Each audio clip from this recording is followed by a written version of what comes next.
ये कहानी राकेश की है।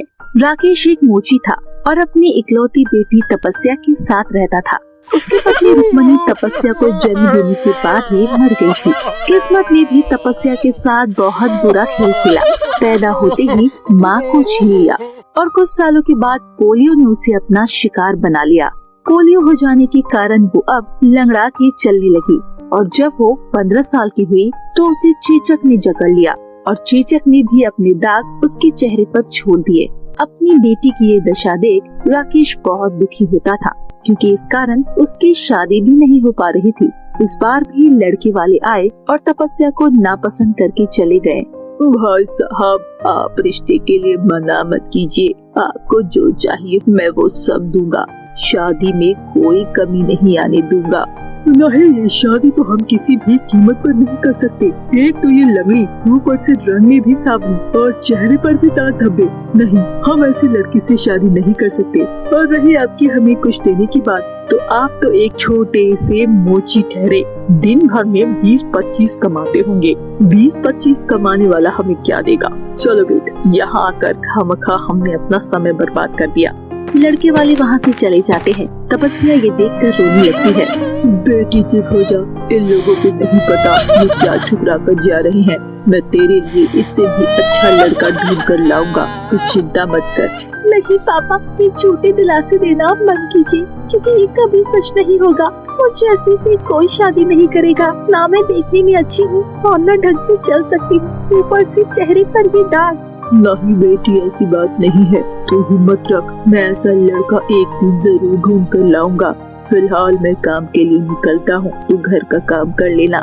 राकेश अपना थैला उठाता है और बाजार के लिए निकल जाता है। बाजार में जाकर वो एक पेड़ के नीचे बैठ जाता है और वही अपनी दुकान लगाता है। तभी उसका दोस्त, जिसका नाम नीरज था, वो एक दर्जी था, उसके पास आता है। अरे मेरे दोस्त राकेश, क्या हुआ? आज तपस्या बेटी को तो देखने लड़के वाले आने वाले थे ना, क्या हुआ? रिश्ता तय हुआ या नहीं? यही तो दुख की बात है, इस बार भी लड़के वाले मना कर गए। समझ नहीं आता अब क्या करूँ। अरे यार, तू टेंशन मत ले। एक लड़का है मेरी नजर में, बहुत ही अच्छा है और यही अपने माँ बाप के साथ रहता है। मैं कल उसे तेरे घर लेकर आऊंगा। अगले दिन नीरज उस लड़के के साथ राकेश के घर आता है। लड़के वाले तपस्या को देखते हैं और कहते हैं, राकेश भाई देखिए, झूठ नहीं बोलूंगा, पर आपकी बेटी में बहुत खामी है। चेहरे पर दाग है और वो ढंग से चल भी नहीं सकती, और मैं ऐसी लड़की से अपने बेटी की शादी करवा कर उसकी जिंदगी बर्बाद नहीं कर सकता, इसीलिए माफ कीजिए। भाई साहब, आप मेरी बेटी की शक्ल सूरत पर मत जाइए, बल्कि उसके गुण देखिए। घर का हर काम जानती है मेरी बेटी, और सिलाई और कढ़ाई बुनाई भी। जब शक्ल ही देखने लायक नहीं है तो गुणों का अचार डालेंगे क्या? वैसे भी हर कोई पहले सूरत देखता है, बाद में और कुछ। चलिए जी। नहीं बहन जी, ऐसा मत कीजिए। चलो ठीक है, मान जाते हैं। तुम्हारी बेटी को अपनी बहू बनाने के लिए तैयार हो जाते हैं, और उसके बदले हमारी एक शर्त होगी। आपकी हर शर्त मुझे मंजूर है। सुन लो, हमें पहले 5 लाख रुपए चाहिए होंगे दहेज में, तभी हम तुम्हारी इस बेटी को अपने घर की बहू बनाएंगे। ठीक है, मुझे मंजूर है। लड़के वाले वहाँ से चले जाते हैं। पापा, क्या जरूरत थी हाँ कहने की? आप इतनी बड़ी रकम कहाँ से लाएंगे? बेटी, वो मेरी चिंता है, तो उसके बारे में मत सोच। राकेश खुद ये नहीं समझ पा रहा था कि इतनी बड़ी रकम का बंदोबस्त कैसे करेगा। उसके काम में तो दिन भर में 100-200 की कमाई ही हो पाती है। मैं 5 लाख कहाँ से लाऊंगा? पैसे नहीं लाया तो तपस्या की शादी नहीं हो पाएगी। मेरी बच्ची ने पहले ही बहुत गम झेले हैं, अब बस और नहीं। अरे भैया, ध्यान से, सुई तुम्हारे हाथ में घुस गई। माफ कीजिएगा बहन, वो ध्यान नहीं था। अरे भैया, ध्यान से, आपका तो बहुत खून बह गया है। चलिए मैं आपको डॉक्टर के पास ले जाती हूँ। आइए, चलिए मेरे साथ। नहीं बहन जी, रहने दीजिए, मैं कपड़ा बाल लूंगा, खून रुक जाएगा। आपके हाथ में लोहे की सुई धसी है, अगर आपने टिटनस का इंजेक्शन नहीं लगवाया तो खतरा हो सकता है। चलिए मैं इंजेक्शन लगवा दूंगी। राकेश उस औरत के साथ अस्पताल जाता है और टिटनस का इंजेक्शन लगवा लेता है, पर राकेश अभी भी इसी सोच में गुम था कि वो इतने पैसों का इंतजाम कैसे करेगा। तभी उसे एक आदमी कुछ बात करते सुनाई देता है। राकेश उनकी बात सुनने की कोशिश करता है। मेरे पापा की दोनों किडनी खराब है, अगर उनका जल्दी किडनी ट्रांसप्लांट नहीं हुआ तो वो मर जाएंगे। आप प्लीज कुछ कीजिए ना। देखिए पिताजी, हिम्मत रखिए, हम किडनी डोनर को ढूंढ रहे हैं। जैसे ही कोई ऐसा आदमी मिलता है हम आपको बताते हैं। जल्दी डॉक्टर, मेरे पापा के पास समय नहीं है। डोनर को मैं पैसे भी देने के लिए तैयार हूँ, जो वो मांगे, बस मुझे उसकी एक किडनी चाहिए। राकेश उनकी बातें सुन रहा था और ये बात सुनकर वो विकास के पास आता है।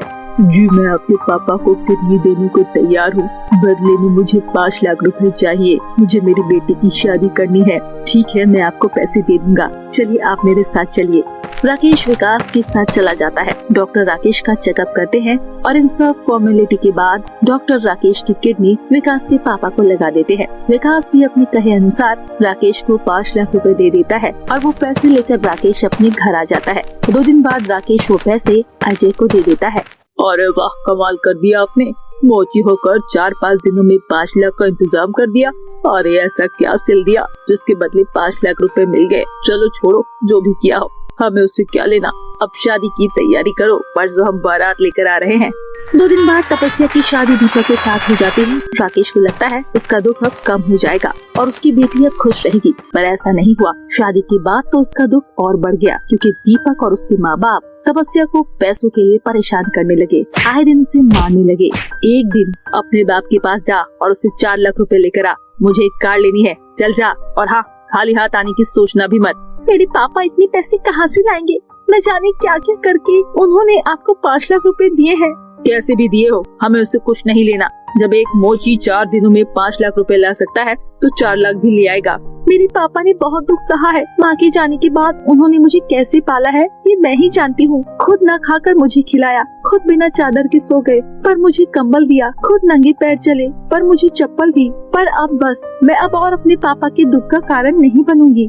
ऐसा कहकर तपस्या जहर की शीशी पी जाती है और उसकी वही मौत हो जाती है। राकेश को जब अपनी बेटी की मौत के बारे में पता चलता है तो उसके पैरों तले जमीन निकल जाती है और वो गुस्से से तिलमिलाए अजय के घर पहुंच जाता है। राकेश के हाथ में उसकी चप्पल सिलने की सुई थी और उसी सुई से वो अजय, उषा और दीपक तीनों को मार देता है।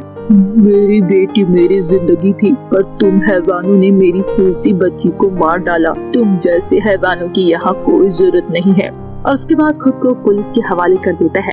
मानते हैं राकेश ने जो किया वो गलत था, पर उसके दुख को केवल वो समझता था। उसने अपनी बेटी खोई थी और बेटी को खोने की गम शब्दों में बयान नहीं किया जा सकता।